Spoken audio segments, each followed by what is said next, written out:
Good morning and welcome to the eStar Resources PLC investor presentation. Throughout this recorded presentation, investors will be in listen-only mode.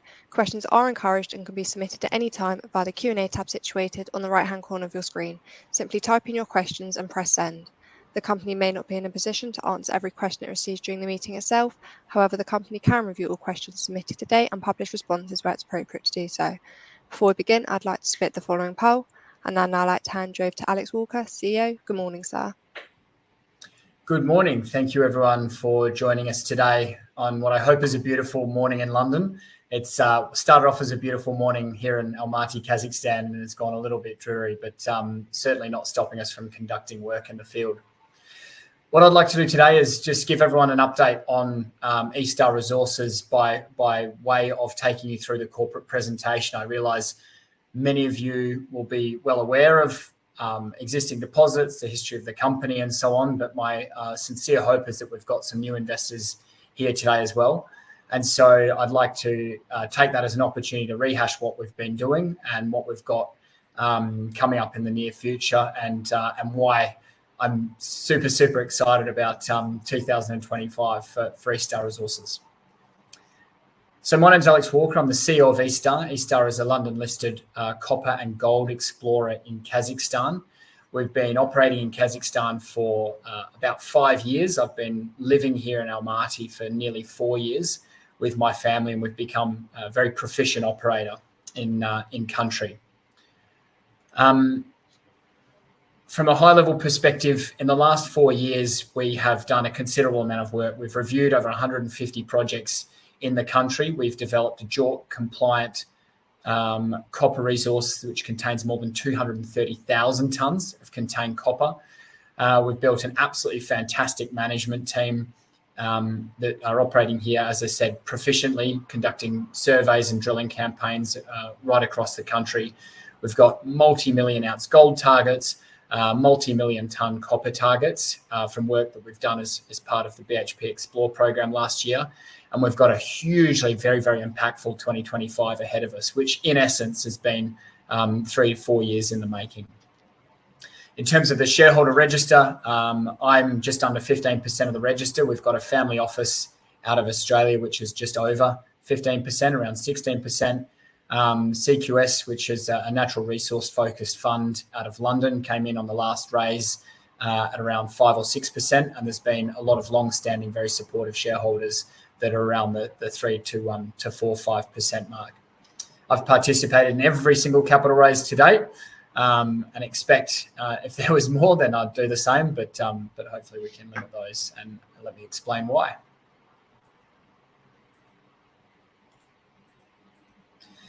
Just as a reminder as to Kazakhstan, Kazakhstan is nearly 2.7 million square kilometres, an absolutely phenomenally large jurisdiction and a very pro mining jurisdiction. It's a natural resource focused economy. A significant portion of its GDP comes from oil and gas and from copper and chrome and uranium exploration and production.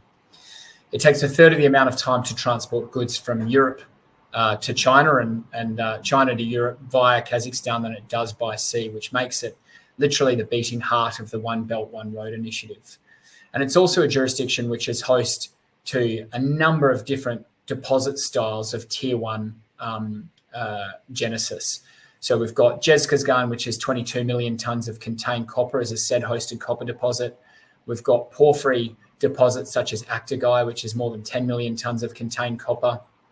Ridda in the VMS region in the east, which is more than 200 million tonnes of ore. And you've got Vasilkovskoye, which is a 15 million ounce gold deposit. So it's incredibly rare to have so many different deposit styles of giant and super giant in nature in one jurisdiction. So it's a truly wonderful place to be operating. It's also one of the cheapest places in the world to dig a hole and explore in general, with us paying around $87 a metre for diamond drilling and mining costs below $2 per tonne. We've got strategic agreements with the EU and the UK for critical mineral supply, and I think we've all seen how prominent that's been in the news recently. And if you're worried about trade with America and what that might mean, Well, certainly from my perspective, it means that additional trading partners from both Europe's perspective and China's perspective would mean increasing the trade between those jurisdictions. So we have certainly seen the start of that, and we expect to see much more in terms of investment into Kazakhstan as a strategic destination in the near future. We've got multinationals here from Rio Tinto, Fortescue, Barrick, First Quantum, and Ivanhoe's recently come in as a joint venture looking for set-hosted copper deposits. A little bit of a breakdown of where we're currently operating. Trying to diversify as a small company is difficult, but tremendously important. We need to offer the opportunity for low capex development, easily achievable to get into production opportunities, but we also need outsized returns. We want to find these giant and super giant deposits.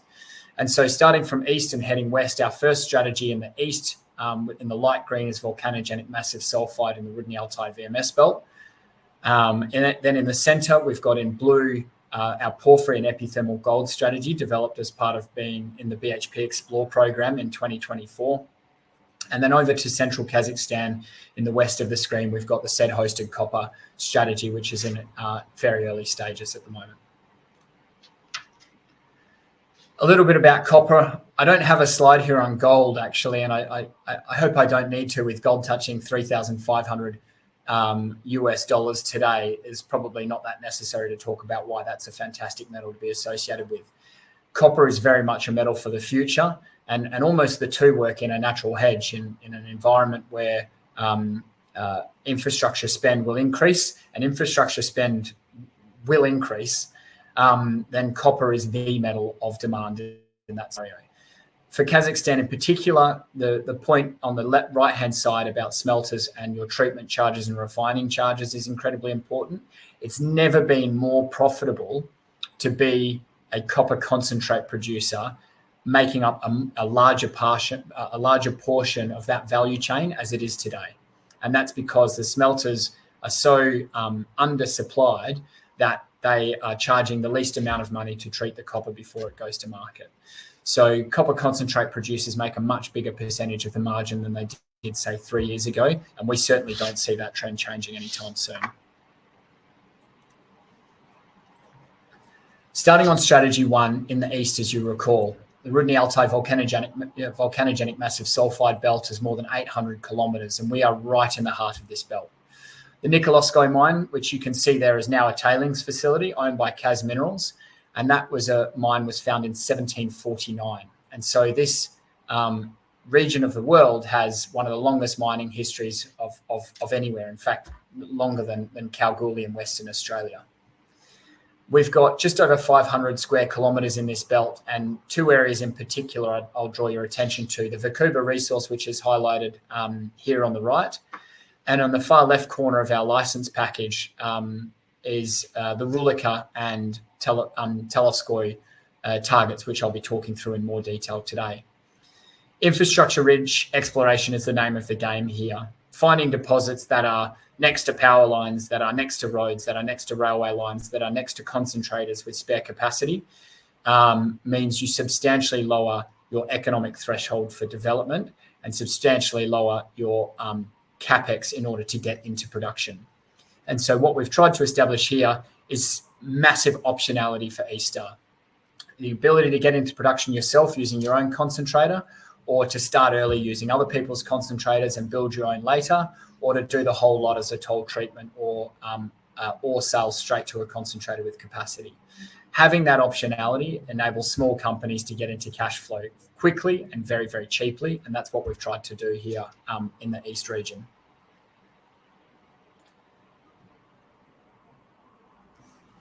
The Vakuba deposit started off as a big cluster of historical drill holes, and we have thousands of kilometres of drill holes across our licence package in the East region, which we've been working through really for 3+ years. We looked at the intense clusters, and Vakuba was one of them, and we digitised all of that data and we handed it to an independent consultant and said, do we have a mine? Do we have something worth spending money on? And the answer came back as an emphatic yes. And so from there, we went and did geological surveys, LiDAR topographical surveys. We drilled 5 holes initially in the deposit, and we found 70 of the drill collars of the 96 drill collars which make up the historical resource. Off the back of that work, In March of 2024, we were able to put a JORC inferred resource of 20.3 million tonnes at about 1.2%, 1.3% copper equivalent, which is a fantastic resource. We need to try and understand how much of that is going to fit in an optimized pit shell and how much would look to come into an underground mine plan. But the work that we've been doing at the end of last year and into early this year demonstrates to us that this deposit still has plenty of upside. An example of that is when we drilled end of last year between two lenses which didn't connect in the geological model, but we felt connected because the lithology and the geology says that it should. The reason it didn't in the resource model was purely because of a lack of data. And we were able to drill 5.1 meters at 1.43% copper. And what that means is that entire area that was in the open pit, which was waste and did not have value but had a cost to remove, will now be converted into ore. And so we'll turn that from something that needs to be removed from the pit to something that ends up going through the mill. We think that there's a lot more opportunity to do that for Vancouver, and we'll continue to demonstrate that as we intend on doing more drilling on this license this year. What we expect from that, plus further converting additional data, which we've been able to uncover from Vancouver, will be an updated resource model sometime in the second half of 2025, excuse me. Moving on to our exploration pipeline in the VMS belt, still maintaining ourselves in the east region. We're now in the top left-hand corner, or the west or the northwestern part of our license area. And you can see the proximity here of these targets to the Nikolsky plant. As mentioned before, today has 800,000 tonnes of spare capacity, and the Nikolsky tailings facility, which has a few hundred years worth of excess capacity. So once again, in terms of access to those facilities, any good discovery here will be very, very meaningful in terms of being able to supply and use those facilities. The targets we have are all within 11 kilometres of those licence areas.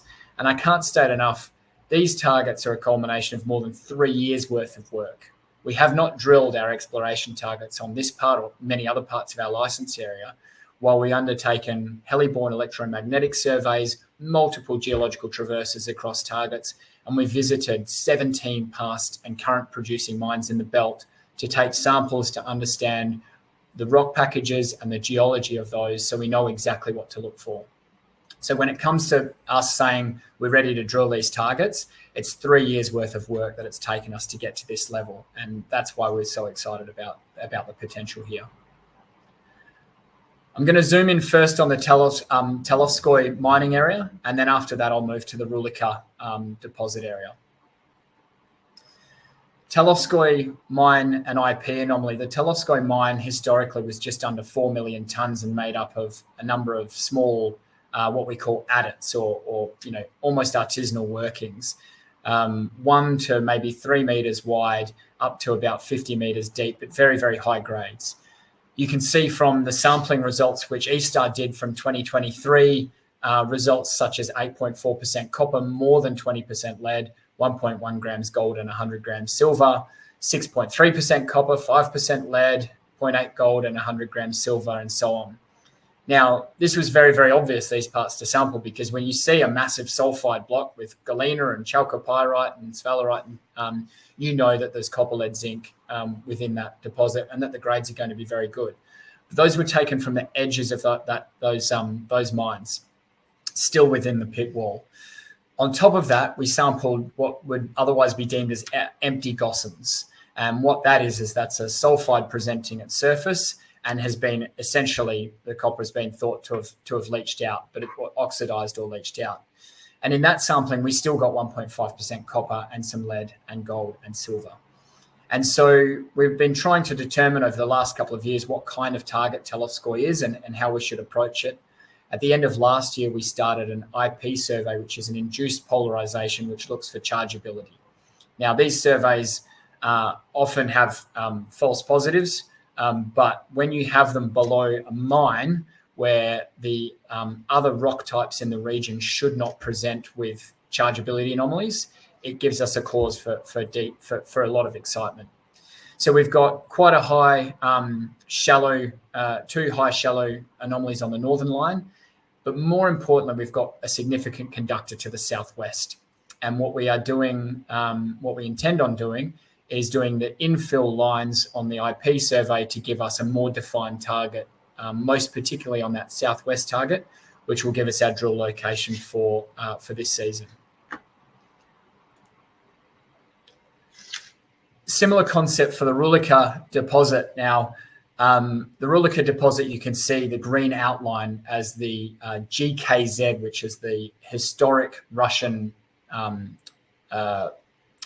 of the deposit, or what they determined to be the deposit. And the report there, which was in our CPR when we initially listed, 14.3 million tonnes at 1.2% copper, 3.5% zinc, and a bit of gold and silver, is very, very interesting. But more importantly, we think that there's a significant upside here. What we have is an electromagnetic anomaly, which finds, in essence, massive sulfides, but more particularly, it finds chalcopyrite, massive chalcopyrite, or pyrite, but chalcopyrite's obviously what we're targeting because that's the one which contains copper. And it does not have a particularly strong signal, or often does not give you a signal for the zinc and the lead parts of VMS deposits, so the sphalerite and the galena. So why we like that EM anomaly is because it's coincident with a resistivity anomaly, and also there is a zinc intersection within that halo, which does not explain the EM anomaly. And so for that reason, we like that as a geophysical target, because we need to find, hopefully, the copper that's associated with the zinc that's within that target area. So we know there's an electromagnetic anomaly, and we know there's mineralization in the area, and so we need to follow that up, and that's a really exciting target. In addition to that, the IP anomalies in the south and east, and you can see, in essence, everything that's very, very strong in red is a very strong IP anomaly. So once again, that's chargeability, and that looks ultimately for disseminated sulfides. So what we have is an EM anomaly which looks for massive sulfides, which is in essence just more than 50% or complete sulfides. And then we've got very, very strong disseminated sulfides, which will likely indicate around 10% or more in terms of sulfides. These are next to a deposit and a long strike from a deposit, and it's a very, very long anomaly as well. The EM anomaly east to west at the moment is about 850 metres. If it continues to the east, which we believe it should, and therefore that's where our planned IP lines are, then we could have over 1.5 kilometres of strike for the IP anomaly. So that's going to dictate our best targets for this year after those IP lines, and we really look forward to drilling that as well. One of the targets that's come off the back of the BHP Explore program is, funnily enough, a high sulfidation epithermal gold target. Now, these deposit styles are very often found in the region of, because they are developed at the same time as copper porphyry deposits. And so the targeting mechanism for these deposit styles is actually very, very similar. They tend to have slightly different alteration footprints and different geochemical footprints. But regardless, when you are looking for copper porphyry deposits, you can use the same data with a slightly different analysis to look for high sulfidation epithermal. And so we're able to group those two deposit styles in one. The main point of this slide is actually the technology that has come about in very, very recent years to assess the alteration styles. So alteration is essentially when high temperature fluids move through different rocks and create a different environment. And what you have is different alteration styles depending on what's moved through those rocks. For porphyry and high sulfidation epithermal, one of the key indicators is there's very, very, very high temperature alteration styles.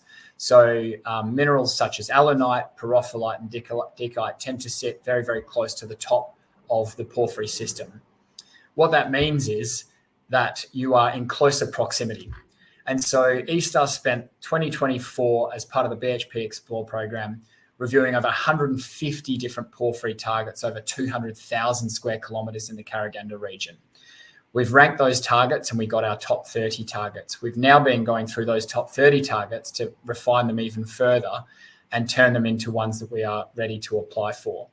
Snowy is one that we have and have sampled, and we have a number of other targets which we hope to be visiting in the next few months and be applying for the licenses for as well, which will grow this portfolio.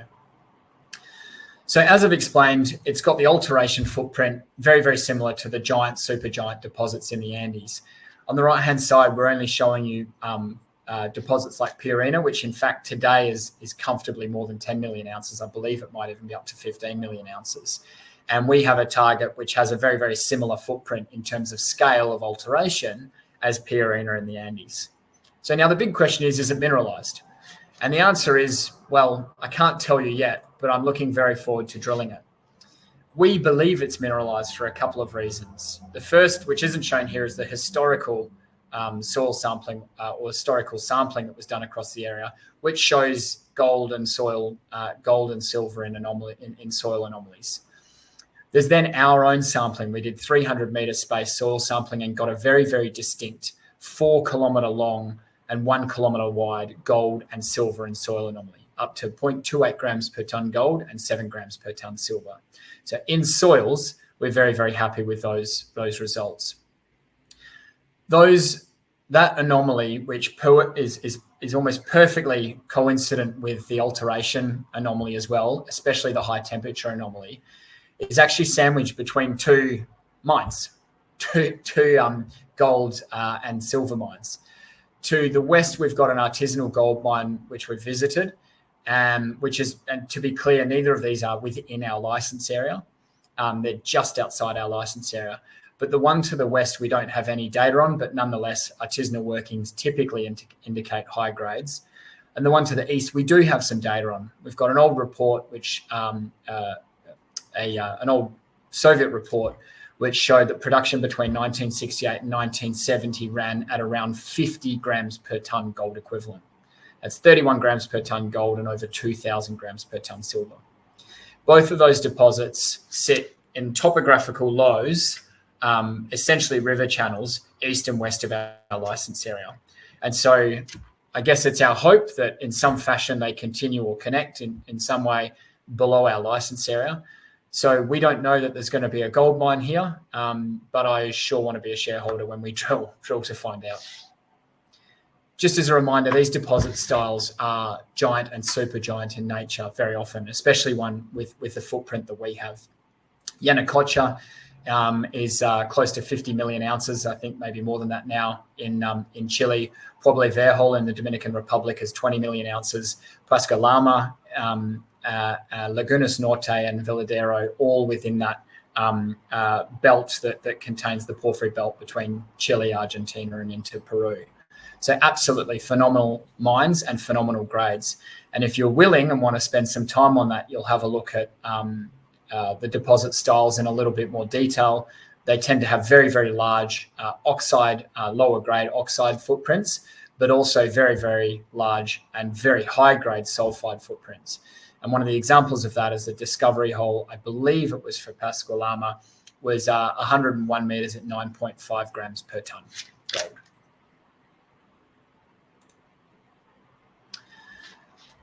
So there we are. The thing that I really want to reiterate is that this is going to be eStar's year. We've demonstrated success a number of times over the last 3 or 4 years. We've demonstrated we can put JORC resources and we have made discoveries in that regard or continue to drill out discoveries. But now is the year that we've really built out the pipeline for what we have internally. We will drill at least 2 of the geophysical anomalies in the east region, simplifying those anomalies. I'm just going to call that Talovskoy and Rulika. So we will be drilling at least 2 of those. We will be drilling the multi-million ounce potential gold target on the Snowy license, and we will be acquiring or certainly applying for additional licenses with what we believe to be similar prospectivity across the belt and really having a lot of scale. The geophysical targets that we have could not be better. Being at, below or adjacent to historical mines is one of the best geophysical anomalies you can have. So now is the time for eStar to really create value for shareholders. So thank you very much for your time. I will pause for a few minutes and allow people to write some additional questions, and then I'll start answering them in order. Alex, thank you very much for your presentation. Ladies and gentlemen, please do continue to submit your questions just by using the Q&A tab situated on the top right-hand corner of your screen. Just while the company take a few moments to review those questions submitted today, I'd like to remind you that a recording of this presentation, along with a copy of the slides and the published Q&A, can be accessed via our Investor Dashboard. Alex, as you can see, we received a number of questions throughout today's presentation. Can I please ask you to read out the questions and give responses where appropriate to do so, and I'll pick up from you at the end. Thank you very much. So the first question is, I understand there were offers made for the Vancouver site last year, as per the RNS on the 4th of July. There was no formal follow-up or how they were left. I wonder if there was still around, and if so, is the follow-up drilling to increase the MRE this summer to get increased offers? That's mostly correct. There was follow-up in terms of public announcement where we discussed that we were raising capital in order to take forward the Vancouver deposit by ourselves. The offers we received were deemed insufficient in terms of value. And so our thought process was, for very limited amount of capital spend on eStar's behalf, we could get a significantly increased value for Vancouver, either as a take forward project or as a sale or as a joint venture or the like.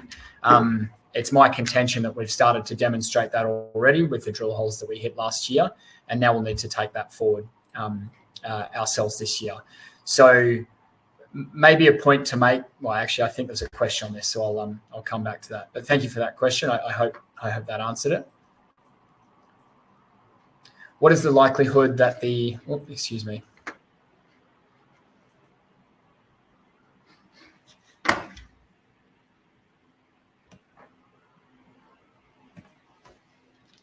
What is the likelihood that the high-grade historic and gold in the artisanal pits either side of the Snowy could be present within the type of mineralisation the company expects to see in the area marked for exploration? That's a very good question. Mining's not really like oil and gas. We don't tend to put odds or percentages in terms of exploration success. It's a lot more incremental than that. So I'm not really willing to say what's the likelihood. The conclusion that we are drawing is that at this stage, with the amount of knowledge that we have, is that we're in the same mineralized system as those two deposits. We have a lot of indicators that is the case. Obviously, the geology, being both the historical maps, then the geochemical signature, which seems to perfectly connect those two deposits with a gold and silver anomaly in between them, certainly for the parts that we've sampled. And the third being the alteration footprint, which also seems to perfectly connect those two deposits. So we're working on the indicators we have. I certainly can't give you odds, but I can tell you that the second we feel that a target is not worth spending any more money on, we stop spending money on it. And an example of that is last year we pegged two licenses, the Aogaz one and Snowy. Aogaz we picked up in April, sampled, analysed the results, decided there wasn't a target worth chasing there, and dropped the license by October. And that is the way we will continue to operate. We are not a company that's going to waste money pretending targets are better than they are. We will only spend money on targets that are showing significant potential for a deposit, and in particular, as we get more data, an economic deposit. Does the company's license area at Rulika contain any of the 14.3 million tonnes at 1.2% copper? And if not, is there a chance that this could be incorporated into the company's license? Very good question. Yes, our licenses do contain some of it, not all. And there is a chance that we can pick up that additional license. So we will wait to update the market on that as the time comes. I would say, at a rough estimate, without breaking down the deposit itself in terms of where the ore is contained, as a percentage of just land area on that footprint, we probably have around 35 to 40% of the deposit on our license area today.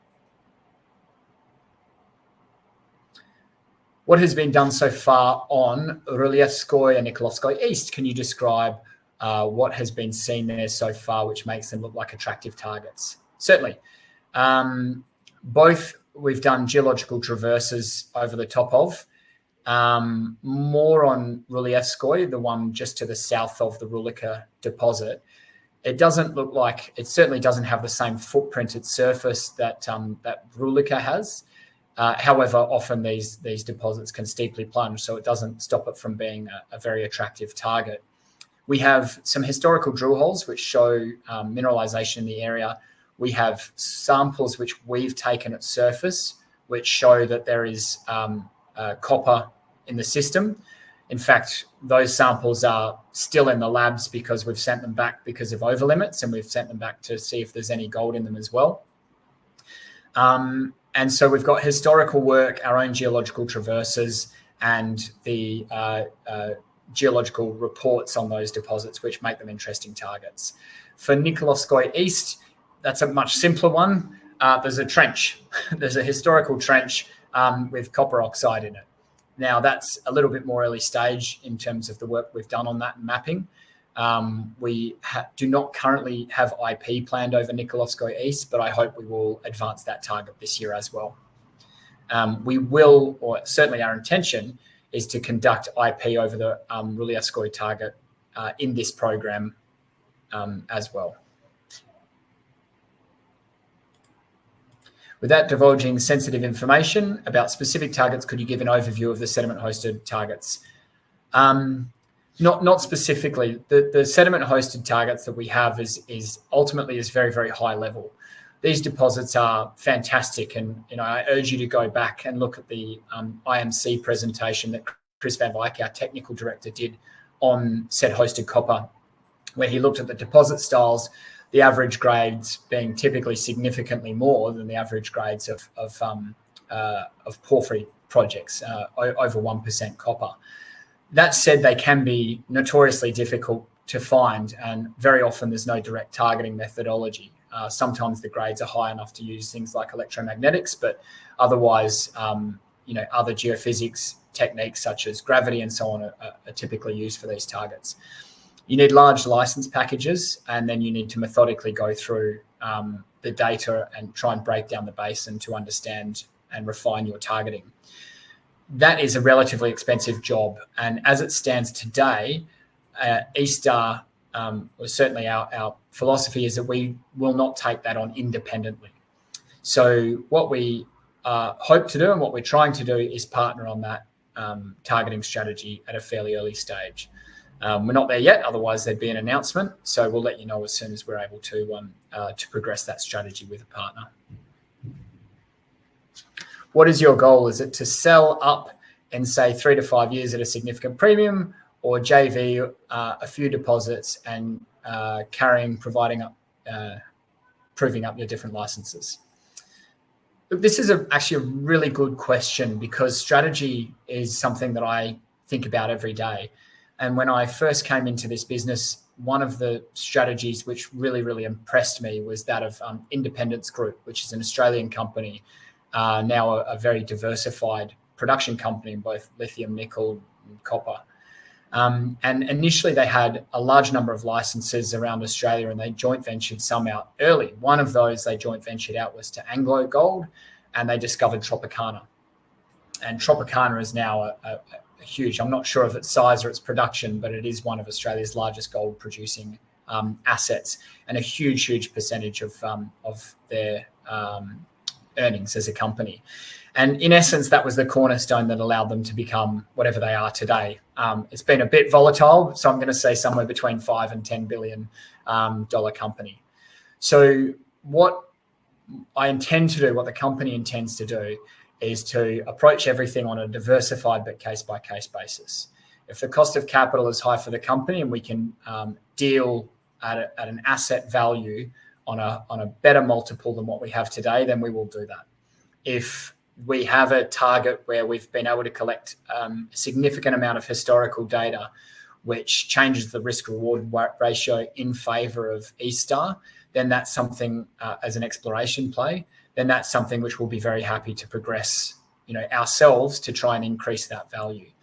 At every single point in time, whenever there's a dollar to be spent, we have an internal decision tree which dictates if that dollar is better being spent here or somewhere else, And is that going to increase proportionally the value of that target that is a worthwhile spend versus whatever the next step might be?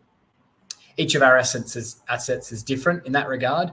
If we find a big copper porphyry project, that's very likely going to be a multi-billion-dollar capital requirement, which certainly today is beyond East Star's capacity. Maybe a few years from now, hopefully not, Greatland Gold being the example, doing a reverse takeover in essence of the Telfer operation from Newcrest. However, as it stands today, we think the sensible strategy is to de-risk those sorts of assets by partnering, albeit we can advance them with very, very low costs. We've already done the vast majority of the work for that. So sorry to give a roundabout answer, but the reality is that we do think about strategy every single day. We think about that on an asset by asset and an exploration strategy by exploration strategy basis. And one of those examples I gave just before with said hosted copper, and we'll continue to do that. And what we hope for that is, you say 3 to 5 years, and I'm certainly very happy with that time frame, hopefully sooner as well. But what we really hope is an absolutely massive return on invested capital for shareholders, either as an outright exit or as a return of that capital on an asset sale or whatever the case may be. How soon are you expecting any other sources of financing other than dilutive discounted placings? The market is not taking kindly to explorers running short on cash and forces the share price down before imposing discounted placing terms. It's a very good point. It seems to be probably the major sticking point, I would say, for investors, certainly in the UK, potentially less so in other parts of the world. We continue to look at all of our financing options, perpetually look at all of our financing options. And as I just stated, if there's an opportunity, if we feel our shares are trading at too low a value and there's an opportunity to deal at asset level, then we would happily do that. And we'll continue to review those options. Do you expect the Kazakh state? Actually, I'm just going to make another point on that because it seems to be the most pressing thing for a lot of UK investors. The thing that we do is explore. We are an exploration company, and our job, which you as investors give us as wisely as humanly possible to create value for shareholders. We think we have done that incredibly well. We have developed over 230,000 tonnes of contained copper in the ground, and we've spent barely $5 million of investors' capital over 4 years. So the asset value or potential asset value for invested capital is absolutely phenomenal from my perspective. We will continue to do that. And as we deliver results that the stock market appreciates, the share price should continue to increase. And that is the goal. That is the major goal. Now, if tomorrow we drilled 100 meters at 10 grams gold, then I'm sure no one will be asking these questions anymore and people won't worry about raising capital to continue with that asset. But my job is to deliver the best risk-adjusted returns for what is ultimately a fairly risky strategy and exploration as possible. And I think we're doing that incredibly well and we'll continue to do so. Do you expect the Kazakh state to become even more mining friendly with the fall in the price of oil, which makes up 40% of government revenue, 60% of all exports?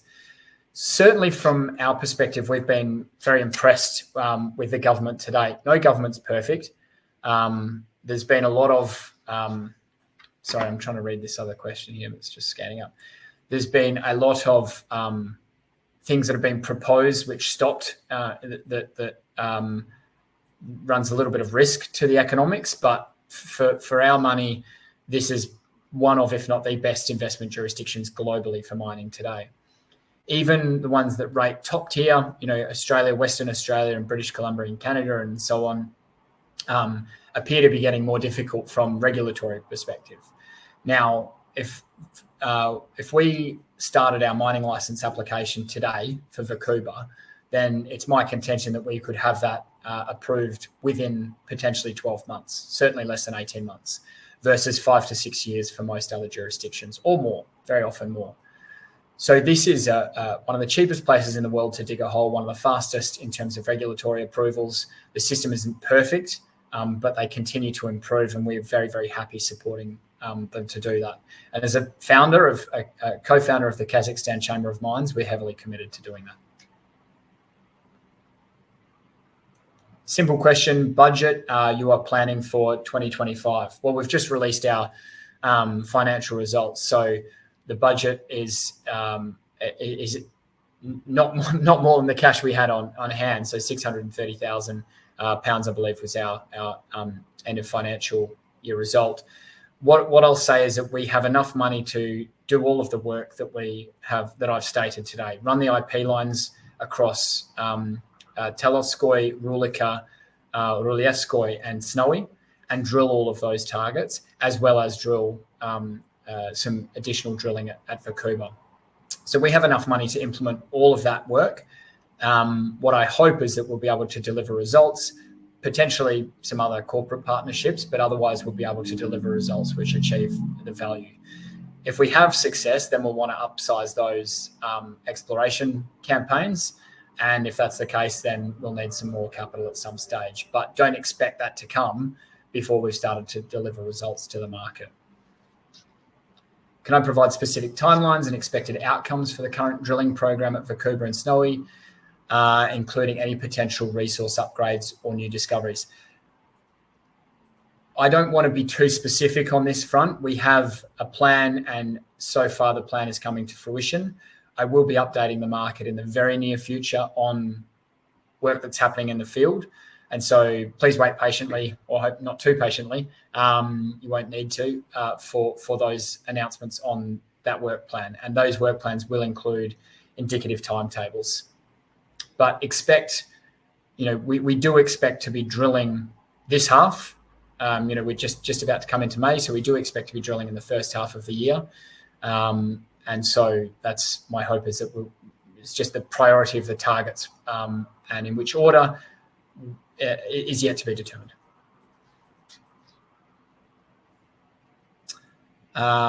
Will BHP participate alongside you at Snowy?